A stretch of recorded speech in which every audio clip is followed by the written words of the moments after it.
बिस्मिल्लाहिर्रहमानिर्रहीम। मेरा ताल्लुक़ उच्च शरीफ से है, औलियाए कराम का शहर है, और मैं एक छोटी सी बस्ती अलीपुर का एक गाँव है घलवां, और उसमें मेरी कौम है बब्बर। तो मैं उस बस्ती का रहने वाला हूँ। पसमानदा इलाका है, पसमानदा बस्ती है। यहाँ तक मैं आपको बता दूँ कि उस बस्ती का मैं पहला शख्स हूँ जिसने बीए किया है या पहले स्कूल का मुंह देखा है। उससे पहले कोई भी हमारा बच्चा, कोई भी हमारा लड़का कॉलेज स्कूल में नहीं जाता था। अब जहाँ तक आपने सवाल किया है कि मैंने शो बिज़नेस में कब से और कैसे आगाज़ किया है, तो भाई मैं तो कॉलेज लाइफ में मुझे शौक़ था। मैं फ़िल्म इंडस्ट्री में भी काफ़ी रहा हूँ और मैंने काफ़ी इस मसले पे ड्रामे भी किए थे कॉलेज लाइफ में। लेकिन जब मैं कराची आया तो मैं आया तो रोज़ी की तलाश में था, लेकिन ये मेरा शौक़ था।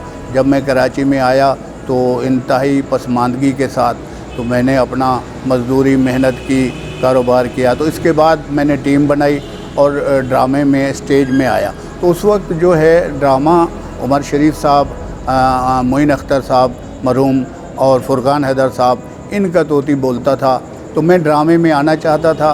तो मेरे मौसिन हैं, बल्कि मैं उनको कराची का अपना रहबर भी समझता हूँ, मोहतरम नज़ीर लगारी साहब। तो उन्होंने मुझे हेल्प की कि आप ड्रामा करें और आप सराइकी ड्रामा करें। तो मैंने उनसे रिक्वेस्ट की कि मुझे शौक़ है ड्रामा करने का, और मैंने अगर सराइकी ड्रामा किया, मैं बेशक सराइकी लैंग्वेज का बंदा हूँ और मैं सराइकी स्पीकिंग हूँ, लेकिन मैं मुकाबला करना चाह रहा हूँ उमर शरीफ साहब का, मोइन अख्तर साहब का और फुरकान हैदर साहब का। तो इसीलिए उन्होंने भी समझा कि अगर मैंने ये ड्रामा कर लिया तो फिर मुझे भी तासुब की और उस निगाह से देखा जाएगा। तो उन्होंने मेरी बात को तस्लीम किया और मेरे साथ मदद भी की। फिर मैं इस मैदान में उतरा तो मैंने वन डे ड्रामा शुरू किया। उस वक्त मैंने जो ड्रामा शुरू किया तो मेरे साथ साकी साहब, रोशन अता साहबा, तो तकरीबन मैंने टीवी के आर्टिस्टों के साथ मिल के ड्रामा किया। एक दिन का ड्रामा था। उसके बाद मैंने फ्लीट क्लब में आगाज़ किया था। फिर हमने 4 शो किए। फिर उसके बाद मैंने आर्ट्स कमर्शियल ड्रामा करने के लिए रेक्स ऑडिटोरियम में आया और वहाँ से हमने डेटें ली और रेक्स ऑडिटोरियम में हमने ड्रामे शुरू किए। तो एक साइड पे उमर भाई के ड्रामे होते थे तो दूसरी साइड पे मेरे ड्रामे होते थे।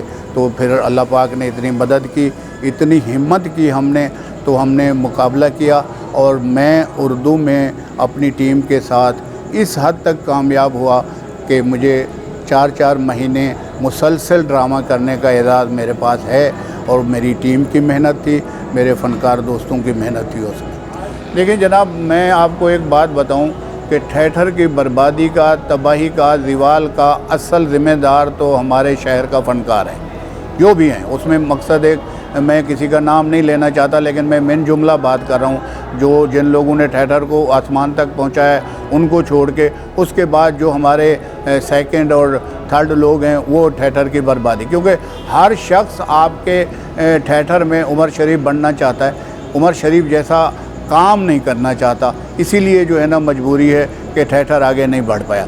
जहाँ तक आपने हुक्मरानों की बात की, हुकूमत की बात की है, तो मैं फिर एक बार इंतहाई दुख के साथ ये बात करूँगा कि सिंध के हुक्मरान क्या सोच रहे हैं। क्या ये सिंध की कल्चर को तबाह करना चाहते हैं?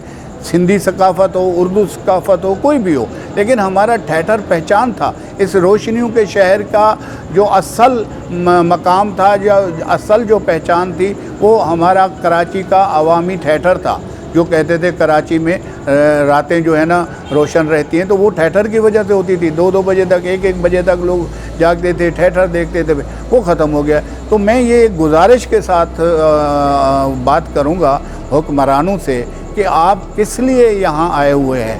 आपको अल्लाह ताला ने हुक्मरान बनाया हुआ है, इस शहर का वारिस बनाया हुआ है, इस शहर के काले स्याह के मालिक बने हुए हो। तो आपको नज़र नहीं आता कि सिंध की सरहद से लेके ये समंदर तक आपका ये कल्चर का शोबा बंद हो गया है। इसकी कहीं आवाज़ नहीं आ रही, कहीं इसको कोई नहीं देख रहा, ना कुछ कर रहा है। क्या इसके लिए हुक्मरानों का फ़र्ज़ नहीं बनता कि कराची का वो जो हुस्न था, जो झूमर था थिएटर अवामी कमर्शियल, उसको वापस लाने के लिए कोई स्कीम निकालें, कोई हौसला अफजाई करें शहर के फ़नकारों की, कोई मसाइल उनके सुने, कोई ऑडिटोरियम बनाएं जो बिल्कुल ही इसी मकसद के लिए मखसूस किए जाएं, तो फिर थिएटर वापस आ सकता है अगर ऐसा हो जाए तो। देखिए, मैं तो आपको बता चुका हूँ कि मैं ख़ुद तो तकरीबन हमारे वो बहुत बड़े कालम निगार हैं हसन निसार साहब के, उससे जब भी कोई बात होती है तो मायूसी वाली बात करते हैं, तो मैं भी उन्हीं के साथ ही बैठा हुआ हूँ। वही अंदाज़ है मेरा और वही चीज़ है कि थिएटर हमारे हाथ से अब बंद हो गया और हमने खुद ही इसको ताला लगाया है, खुद ही ऑडिटोरियम हमने बेच के प्लाजे बने हैं, वो लोगों ने कमाया है, खरबपति अरबपति बने, हमारा थिएटर बंद हो गया है। अब अल्लाह पाक ने इस आर्ट्स काउंसिल को 2-4 ऑडिटोरियम दिए हुए हैं। इस हालत में किसी थिएटर में आवाम वापस नहीं आएगी जब तक ये मुफ्त का थिएटर चलेगा, जब तक ये वनडे मुफ्त में होते रहेंगे, तो आपका कमर्शियल अवामी थिएटर टिकट वाला वापस नहीं आएगा। असगर नदीम सैयद साहब मेरे उस्ताद हैं और वो उन्होंने पगड़ी भी मैंने उनको बंधवाई थी, तो वो मुझे सरपरस्ती करते थे, दुआ भी थी उनकी। मेरी नेचर में ये है कि अगर कोई काम करना है तो वो करना है। मेरे ड्रामे तारीख़ी ड्रामे हैं कि मेरे ड्रामों में जो हालात रहे हैं इस शहर के, एक ड्रामे में मैं हमारी टीम की एक अदाकारा सलमा ज़फ़र को हमने पुलिस मोबाइल के ज़रिए बुला के ड्रामे में वो ड्रामा शो किया था, क्योंकि मेरे ड्रामों की एक तारीख़ है। जो वाक़यात हुए हैं कराची में, जो शहर में वाक़यात हुए हैं, तो मेरे ड्रामे इत्तेफाक से हो रहे होते थे, आखिरी ड्रामे तक ये वाक़यात होते रहे, तो इसीलिए मुकाबला करना था। मैं खौफ तो था, मगर मुकाबले के लिए फिर टीम बनाई हुई थी, मैं भी कमर्शियलिज्म में आ गया, फिर मैं भी उसी अंदाज में उसी तरह वो ड्रामे करने लगा, तो अल्लाह पाक ने कामयाबी दी। मुसलसल ड्रामे करने से, मुसलसल ड्रामों के शो करने से आवाम ने हमारी तरफ तवज्जो की, नाजरीन ने, ड्रामा शायकीन ने देखा कि ये लोग जो हैं, तीसरी टीम जो है या चौथी टीम जो है, क्योंकि लियाकत भाई की, लियाकत सोल्जर साहब की टीम, शहजाद रज़ा साहब की भी टीम थी, मेरे साथ शकील सिद्दीकी, रऊफ़ लाला, सलीम अफरीदी, ये सारे लोग, इनको लेता था मैं, लाहौर से 2-4 आर्टिस्ट ले आता था, तो उसको कमर्शियल अंदाज करके हमने मेहनत की और अल्लाह पाक ने कामयाबी। देखें, बात यह है कि अदब वाली बातें तो मैं समझता हूँ कि अब रही नहीं है कहीं भी। अदब की बात करना तो ऐसा लगता है कि बस ख्वाब है जो हम देख रहे हैं, लेकिन ड्रामों में कोई इतना गलत काम नहीं होता, गलत बात नहीं होती, उसको बर्दाश्त ना किया जा सके, क्योंकि कमर्शियलिज्म में इंटरटेनमेंट का हवाला होता है और उनको लोगों को इंटरटेन करना पड़ता है। और मैं समझता हूँ इसीलिए हमारे ड्रामे दुनिया भर में कामयाब हुए हैं कि हमने थोड़ा सा अदब को पीछे किया, या अदब से थोड़ा सा आगे निकल के हम खेले इस ड्रामों में, तो लोगों ने पसंद किया। तो मैं समझता हूँ कि अदब अपनी जगह है, अदब की चीज़ अपनी जगह है, लेकिन हमारे ड्रामों में थोड़ा सा अवामी टच होना ज़रूरी था, इसीलिए हम कामयाब हुए। देखें, ये मैं इंतहाई अफसोस के साथ और इंतहाई दुख के साथ ये बात कर रहा हूँ कि कराची को मैं ड्रामों का बानी शहर मानता हूँ। मैं जब यहाँ आया था तो लाहौर से जो लोग आते थे यहाँ ड्रामा करने, फ़ख्र महसूस करते थे और लाहौर में एक दूसरे को मुबारकबादें देते थे कि हम दुबई जा रहे हैं, यानी कराची आने के लिए। तो इस तरह यहाँ ड्रामा, वो अपने आप को फ़ख्र महसूस करते थे कि हम कराची में ड्रामा करने जा रहे हैं। लेकिन बदकिस्मती ये है, अल्लाह ताला उनको सलामत रखे, उमर शरीफ साहब के ड्रामे से थोड़ा सा आउट होने के बाद तो मोइन भाई तो वैसे अपनी ज़िंदगी में ही थोड़ा सा साइड पे हो गए थे, उन्होंने फिर लियाकत भाई, फिर सिकंदर सनम, ये अल्लाह को प्यारे हो गए। तो बाकी जो मेरे साथी हैं, मैं इंतहाई दुख के साथ बात कर रहा हूँ, जो अच्छा इन लोगों की क्या तालीमें हैं, कोई पूछे किस एकेडमी से आप लोग पढ़ के आए हैं, थिएटर को क्या जानते हैं, क्या समझ, सिर्फ एक जैसे फ़न होता है, बोलना आ गया है, स्टेज पे खड़ा होना आ गया है, दुनिया फतह करके आए हैं, अपना घर में अंधेरे पड़े हुए हैं। आप, हमारा कराची का फ़नकार तकरीबन, मैं समझता हूँ फ़ख्र की बात है मेरे लिए कि इंडिया के बंद चैनल खोल के आया है, वहाँ जाके झंडे गाड़े हैं इन्होंने, लेकिन अपने घर में अंधेरे हैं। उसकी वजह यह है कि इन लोगों ने असल ड्रामा करना छोड़ दिया है, वही पुरानी बातें, वही पुराने ड्रामे ना, किरदार एक होते हैं, लेकिन बात यह है कि स्क्रिप्ट ही चेंज होते हैं, थोड़े थोड़े चेंज हुए तो वो सीन कर ले, मैं वो सीन कर लेता हूँ, ड्रामा कर लिया। यही तो दुख की बात है ना यहाँ हमने, हमारे फ़नकार ने, कराची के फ़नकार ने, मोइन अख्तर, उमर शरीफ को छोड़ के दावे से कह रहा हूँ कि कराची के फ़नकार ने राइटर मार दिया है, कराची के फ़नकार ने डायरेक्टर मार दिया है। ये ख़ुद राइटर हैं, ख़ुद डायरेक्टर हैं, इसीलिए हमें कामयाबी हासिल नहीं हुई। कराची के जितने चैनल हैं पाकिस्तान के तकरीबन उनके मालकान कराची के हैं, लेकिन छाए हुए लाहौर वाले हैं। वजह क्या है? वो कहते हैं जी लाहौर वाले जुगत मारते हैं, जुबानी बात करते हैं। ऐसी बात नहीं है। उनका अब चैनलों पे वो चीज़ें हम देख रहे हैं और छाए हुए हैं, वो वही ठहठर कर रहे हैं जो ठहठर पे करते थे उनके लोग, उनके फ़नकार। अब वो जो है ना अपने टॉक शोज़ में कर रहे हैं और कामयाब जा रहे हैं। मैं यही बता रहा हूँ कि उन लोगों ने, एक अमानुल्लाह ने 10 अमानुल्लाह पैदा किए हैं, 50 अमानुल्लाह पैदा किए हैं। आज लाहौर पंजाब के छोटे छोटे शहरों में ठहठर फैला हुआ है, लेकिन ये सिंध में, इसमें मैं इंतहाई अफसोस के साथ बात करूँगा कि सिंध हुकूमत ने और सिंध के हुक्मरानों ने इस तरफ तवज्जो ही नहीं दी। वहाँ हुकूमत सपोर्ट नहीं कर रही, लेकिन उन्होंने वसाइल दिए हैं, फ़नकार को फ्री हैंड दिया है। यहाँ कुछ भी नहीं है, कोई भी पूछने वाला नहीं है। ये मैं समझता हूँ ये मिनिस्टर क्या कर रहे हैं। देखिए, मैं तो फील्ड छोड़ चुका हूँ और मैं अब कभी ठहठर करूँगा भी नहीं, क्योंकि अल्लाह पाक ने मुझे इतना एजाज़ दिया है कि 4 महीने का रेगुलर ड्रामा मुझे एजाज़ है, मेरी टीम को इसका एजाज़ आता है। उससे बड़ा काम अब मैं कर नहीं सकता, लेकिन वो अब बड़ा, उससे जितना मैं कर बैठा हूँ उस काम को मैं दाग नहीं लगवाना चाहता। मैं इसलिए ड्रामे से साइड पे बैठा हूँ। मुझे नहीं लगता यहाँ कोई सीरियस ठहठर करने वाले हों, मुझे नहीं लगता यहाँ का कोई ग्रुप, यहाँ का फ़नकार ठहठर से मोहब्बत करने वाला हो, इन अंधेरों में रोशनी करने वाला हो। इसीलिए मैं साइड पे बैठा हूँ ताकि मेरा वो जो काम है, जो मैंने किया है, वो अपनी जगह महफूज रहे। मेरे लिए फ़ख्र की बात है कि मैंने बड़ा काम किया। अभी भी 4 महीने का रिकॉर्ड किसी ने नहीं तोड़ा रेगुलर, और उस 4 महीने में एतवार को 3 शो होते थे, जैसे सिनेमा के 3 शो होते हैं। तो खैर वो अपनी जगह बात है, लेकिन यहाँ मुझे कोई नज़र ही नहीं आता वो काम करने वाला, ना है ना जगह है। उस वक्त प्राइवेट हालों में हम ठहठर करते थे। उस वक्त 4 प्राइवेट ऑडिटोरियम थे। अंबर ऑडिटोरियम था, रियो ऑडिटोरियम था, रेक्स था, कराची थिएटर था, फ्लेट क्लब था। तो यहाँ हमारे ड्रामे होते थे। आज इस कराची में कोई प्राइवेट ऑडिटोरियम नहीं है, और मैं समझता हूँ जब भी प्राइवेट ऑडिटोरियम कोई सच्ची मोहब्बत करने वाला थिएटर से बंदा खोलेगा तो शायद थिएटर वापस आ जाए, वरना नहीं आएगा। देखिए, मैं तो सिर्फ उमर शरीफ साहब के अलावा थिएटर की बात कर रहा हूँ, थिएटर के हवाले से बात कर रहा हूँ, चैनल की बात नहीं कर रहा। उमर शरीफ के अलावा इंटरटेनमेंट और जो थिएटर हमारा कमर्शियल थिएटर है, अवामी थिएटर है, और तो मुझे कोई नज़र नहीं आता।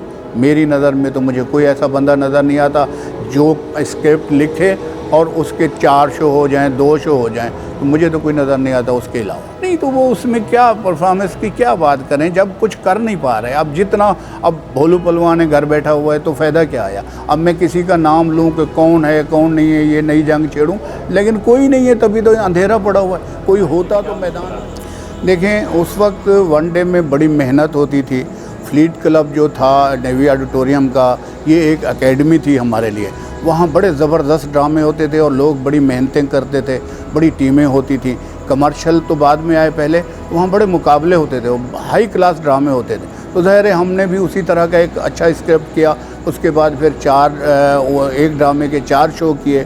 फिर उसी फ्लीट क्लब में मेरे 20 शो हुए एक ड्रामे के। छक्का मारा फिर भी हारा हमने किया था, जब यहाँ पे हम इंज़माम उल हक ने एक उसमें, लेकिन वो हम मैच हार गए थे श्रीलंका के साथ, उसी पे मैंने लिखा था। तो बात यह है कि उस वक्त तो मेहनत बड़ी होती थी। फिर जब कमर्शियल में आए और कमर्शियल टीम मैंने शामिल की, और ज़ाहिर है मेरे साथ सिर्फ मेरी हसरत तो पूरी हुई थी। मोइन भाई एक दफ़ा अचानक मेरे सेट पे चलते ड्रामे में आ गए थे। उमर शरीफ साहब के अलावा बाकी कोई कराची का ऐसा बड़ा फ़नकार नहीं है जिसने मेरे 8, 10, 20 शो में हिस्सा ना लिया हो, काम ना किया हो। तो A1 के लाहौर से भी मैं कास्ट ले आता था। तो इस तरह के कामयाब ड्रामे हम करते। इसके लिए मैं आपको इस तरह बात करूँगा, अल्लाह पाक ने हमें एक जगह पे 4 थिएटर दे दिए हैं और उसका नाम है आर्ट्स काउंसिल। और आर्ट्स काउंसिल के जो सदर हैं, जो हमारे रहबर हैं, जो हमारे मेहरबान हैं, जो हमेशा जीतते हैं और इंशाल्लाह जीतते रहेंगे, ये अगर चाहें तो थिएटर की वापसी हो सकती है। उसके लिए कुछ इनको सख्त फ़ैसले करने पड़ेंगे, कुछ वो फ़ैसले करने पड़ेंगे जिन पे कायम रहना पड़ेगा। मसलन यहाँ वनडे थिएटर बेशक दें, लेकिन एक कमर्शियल थिएटर के लिए जो ये ओपन एयर है, इसको मखसूस कर दिया जाए। यहाँ 15-15 दिन का स्पेल कोई करता है तो करे, और हो सकते हैं जब तक आप लॉन्ग प्ले नहीं करेंगे, ज़्यादा स्पेल नहीं करेंगे तो पब्लिक वापस नहीं आएगी। तो ये सिर्फ़ अल्लाह ताला इनको ज़िंदगी दे। अहमद शाह साहब हमारे लिए ये दरवाज़ा खोल सकते हैं, बशर्ते वो जिस तरह माशाल्लाह दूसरे कामों में वो दिलचस्पी भी लेते हैं, उनका जुनून भी है। तो ये हमारे अवामी कमर्शियल थिएटर को अगर वो अपने जुनून में एक हिस्सा शामिल कर लें तो शायद थिएटर वापस आ जाए। इसके अलावा मुझे कराची में कोई बंदा नज़र नहीं आता, कोई टीम नज़र नहीं आती, चाहे 1 डे करो, 2 डे करो, 3 डे करो, तो आप थिएटर को वापस नहीं ला सकते हमारे कमर्शियल अवामी थिएटर। लेकिन ये कोशिश अहमद शाह साहब ने की है, तकरीबन कामयाब भी है। यूथ को उन्होंने तैयार किया है, वो लोग ड्रामे भी कर रहे हैं। थोड़ा सा उनके ड्रामों का मुख्तलिफ मिजाज है, मुख्तलिफ वो है, तो वो तो पहले भी था। जैसे अनवर मकसूद साहब के ड्रामे होते थे, जैसे डावर साहब के ड्रामे होते थे, ये लोग करते थे।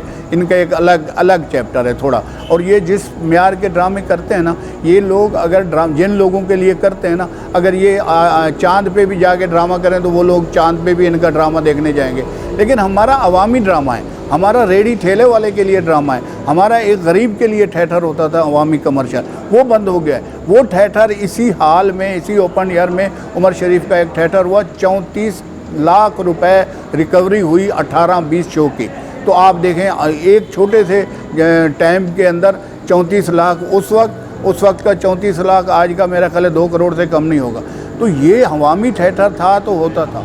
मैं यही कहना चाहता हूँ कि अवाम को हमने मायूस किया है, इसमें मैं तस्लीम करता हूँ कि क्योंकि अवाम का जो शौक़ था, जो ज़ौक़ था, वो उमर शरीफ साहब के घर बैठने के बाद तकरीबन ख़त्म हो गया। जी, मैं तो एक अपने दोस्त के यहाँ अपने 2 बाजू तैयार कर रहा हूँ। एक मेरा भांजा है, वो CSS भी कर रहा है नासिराबाद, और मेरा बेटा है सखी सजावल साहब। तो मैं उनको तैयार कर रहा हूँ, लेकिन मैं उनसे जो मेरी हसरतें रह गई हैं, जो मैं वो कुछ बड़ा काम करना चाहता था और नहीं कर सका, तो अगर मुझे अल्लाह ने ज़िंदगी दी, अल्लाह ने मुझे उनका वसीला बनाया, तो मैं कोशिश करूँगा कि उन लोगों से वो काम करा के दिखाऊँ। क्योंकि इस शहर के मेरे ऊपर बड़े एहसान हैं। ये लजपाल शहर है, मैं एक टूटी चप्पल के साथ इस शहर में आया था। फिर भी मैं कहता हूँ कि मुझसे अगर कोई दिया जल जाए तो मैं कोशिश करूँगा कि इस थिएटर की वापसी हो जाए और कोई बड़ा काम हो जाए, जो इस वक्त मुमकिन नज़र नहीं आता।